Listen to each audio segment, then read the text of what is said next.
जय हिंद। जय हिंद। मुझे अत्यंत खुशी है कि मैं 13वां वक्ता हूं, 13th वक्ता हूं। गुरु नानक देव जी ने कहा सब कुछ तेरा, ये वही तेरा है ये जो पुस्तक आज विमोचन हुआ है, जैसे आपने कहा शब्दार्थ, मेरे को लगा शायद बोल रहे हैं सरदार। जब भी मेरे को कोई बोलता है आप कहां जा रहे हैं, मैं कहता हूं गुरुद्वारे जा रहा हूं।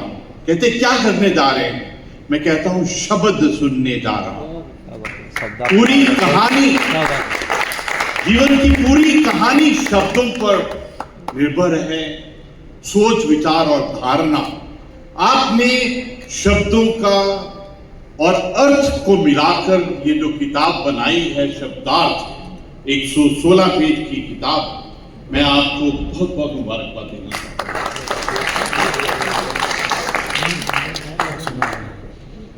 सबसे पहले मैं आपके परिवार को बहुत मुबारकबाद देना चाहता हूं कि आपने इतनी सुंदर पहल की है, अभिनव पहल की है। ये जो आपने संवाद शब्द जो स के ऊपर में लाल बिंदी है और दा को जो बड़ी ई की मात्रा दी है, आपने उस संवाद को हमारे परिवार का विषय बनाया। ये सच कहूं तो जैसे आपने पूरा शीर्षक दिया है, ये अभिव्यक्ति के उत्सव है, ये सेलिब्रेशन कि हम संवाद करें। Biggest challenge in life is about the communication gap, how to bridge that gap. हम अपनी आत्माओं के बीच में किस प्रकार से संवाद करें, सोच विचार के बारे में किस प्रकार हम संवाद करें। पिछले साल जब आपने श्री गणेश किया था तो प्रभु से यही अरदास की थी, वंदना की थी कि इस पहल को रुकने मत देना। अभी आपने दूसरा उसका पहल को आगे किया है। मैं big compliment to you for this.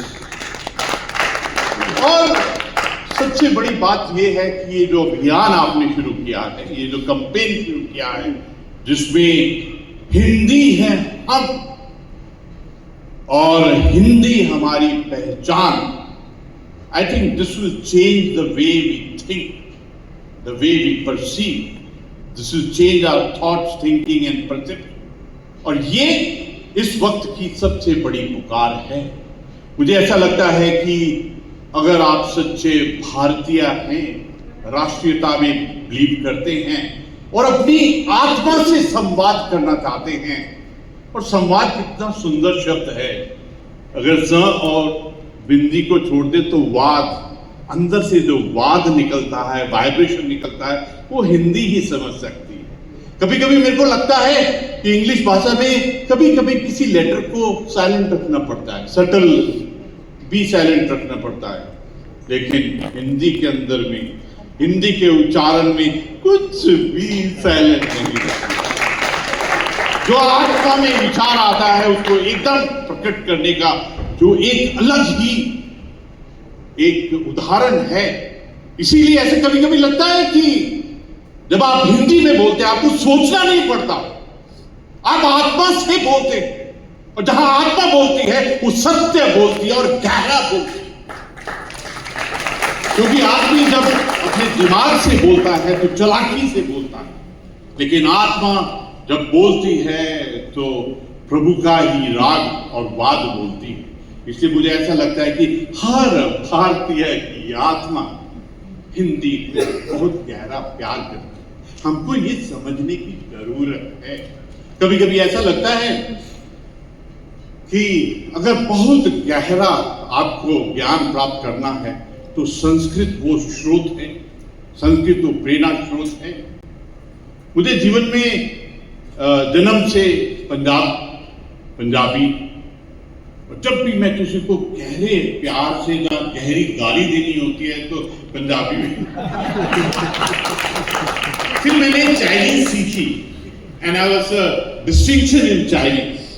बहुत सुंदर लगा मेरे को, क्योंकि वो भी बहुत आर्टिस्टिक एक आर्ट के निर्धारित बहुत सुंदर भाषा है। लेकिन मुझे ऐसा लगा जब मैं स्कूल में गया, इंग्लिश भाषा मेरे लिए बहुत जरूरी है अगर मैंने जीवन में सफलता और ऊपर जाना है। लेकिन इंग्लिश भाषा के साथ में बड़ी मुश्किल रही, क्योंकि हर वक्त लगता था कि मेरी प्रोनाउंसिएशन तो ठीक है ना, कहीं क्वीन एलिजाबेथ नाराज तो नहीं हो जाएगी, ग्रामर ठीक है। तो मैंने रिटायरमेंट के बाद में ये निर्णय लिया कि मैं अब पूर्ण रूप से हिंदी का उपयोग करूंगा, और मुझे ऐसा लगता है उसके बाद में बिल्कुल आनंद ही आनंद आया। ये 2 दिन और 2 दिन का ये समापन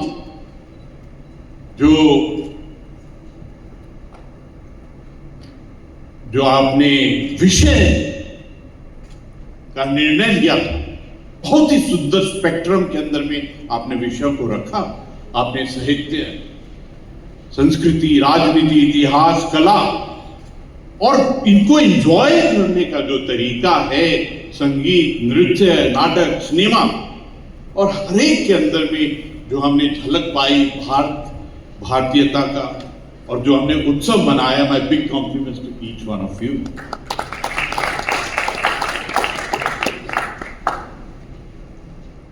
एक चीज मैंने सोचा था मैं आखिर में बोलूंगा, लेकिन अभी मेरे को लग रहा है मैं सबसे पहले बोलना चाहता हूं। मैंने सोचा कि जब मैं I close the entire talk then I say as A summing up, पर पता नहीं क्यों अंदर से आवाज आ रही है कि ये सबसे पहले बोलो। जो दैनिक जागरण का परिवार है,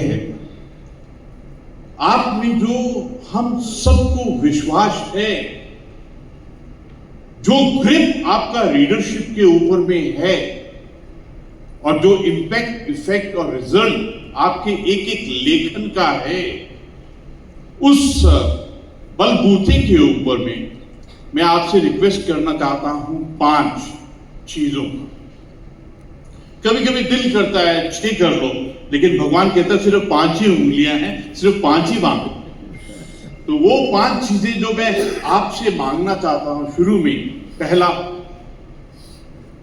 कुछ भावनाएं हैं, और सबसे गहरी भावना है राष्ट्र सर्वोपरि। इस सोच को हमारी आत्मा में प्लीज एम्बेडेड। दूसरा है एकता और अखंडता।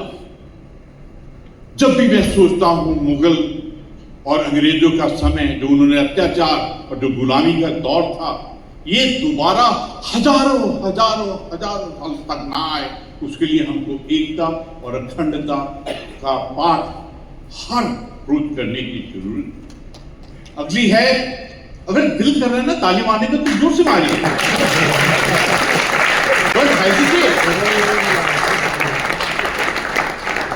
और तीसरा है हमारी पहचान बनाने में हमारी मदद करो। कभी कभी ऐसा लगता है we don't know our self worth, we don't know our self value. उसको please raise the coefficient of these 2 things for every भारतीय।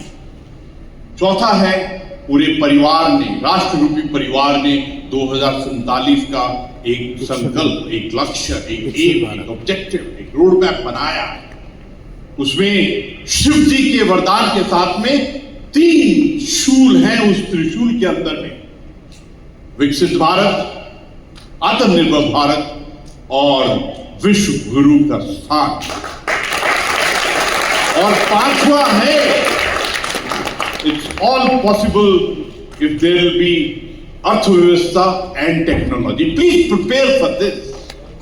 और मुझे विश्वास है कि इन 5 चीज को हर रोज करना पड़ेगा, दैनिक करना पड़ेगा, इनको हर रोज रियलाइज करना पड़ेगा, जागरण करना पड़ेगा।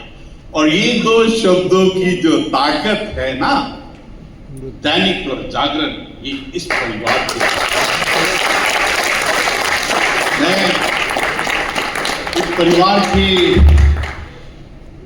जो संस्थापक स्वर्गीय पूर्णचंद गुप्त जी को ट्रिब्यूट नमन करना चाहता हूं कि उन्होंने इतना सुंदर परिवार को जन्म दिया है। जो पूर्व संपादक स्वर्गीय नरेंद्र मोहन जी को भी मैं ट्रिब्यूट देना चाहता हूं कि आपने जो सोचा था उसका जो रूप और जिस प्रकार से हम अभिव्यक्ति का उत्सव मना रहे हैं, our big thanks to you from each one of us. जैसे मैंने ऑलरेडी 3-4 बार कह दिया है कि ये उत्सव, लेकिन ये सच कहूं तो ये संवादी केवल एक उत्सव नहीं है, ये विचारों का मंथन है। और इस मंथन और इस चिंतन से जो अमृत निकला है, इट्स इंपॉर्टेंट कि हम उसको अंकित और डॉक्यूमेंट करें ताकि this should go waste thereafter. आपने कई प्रश्नों पर चर्चा की, आपने ये मंच दिया उन प्रश्नों के लिए। कभी कभी ऐसा लगता है question is the mother of wisdom, और ये सब प्रश्न हमारे समाज, हमारी संस्कृति, हमारी भाषा और हमारी सोच को दिशा देने वाले हैं। My compliment to each one of you. Bharat की परंपरा संवाद की परंपरा रही है। ऋषियों के संवाद से लेकर महात्मा बुद्ध के उपदेशों तक, महाभारत के युद्ध क्षेत्र में श्री कृष्ण और अर्जुन के संवाद से लेकर गांधी जी के सत्य और अहिंसा के प्रयोगों तक, संवाद ने हमारे समाज को दिशा दी है। संवाद ही वह सेतु है, वह ब्रिज है जो व्यक्ति को व्यक्ति से, विचार को विचारों से और पीढ़ी को पीढ़ी से जोड़ता है। एक्चुअली अगर ताली मार रहे हैं तो जोर से मारिए। हम अपने परिवार की बात कर रहे हैं, हम अपने पीढ़ी की